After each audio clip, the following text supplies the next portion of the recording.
Утрово со разденувањето над ромското мало се појави голем облак од црн чад кој ги вознемири граѓаните, бидејќи помислија дека се работи за пожар на некаков објект, дотолку повеќе што во околината се ширеше непријатна миризба на запалена пластика, гуми и слично.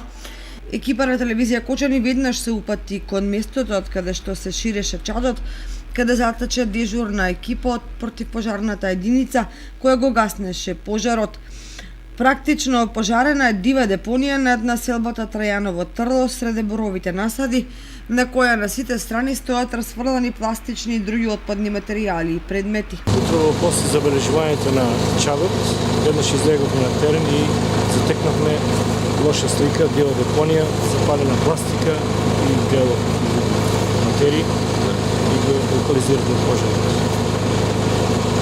Од согорувањето на пластиката се создаваше црна чад со неподнослива реа, што сама по себе е уште еден сериозен еколошки инцидент со последици од загадување на животната средина во и околу градот.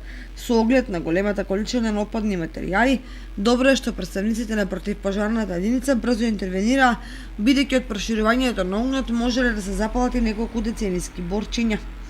Инаку телевизија Кочани одамна алармираше на појавата на оваа депонија, чие ширење тешко може да се контролира или спречи токму поради оддалеченоста од градското подрачје и непостоењето на асфалтен пат. А евентуалното повторно палење на расфрланата пластика, особено во сушните периоди, може да предизвика пожар со посериозни последици по боровата шумичка и околните имоти.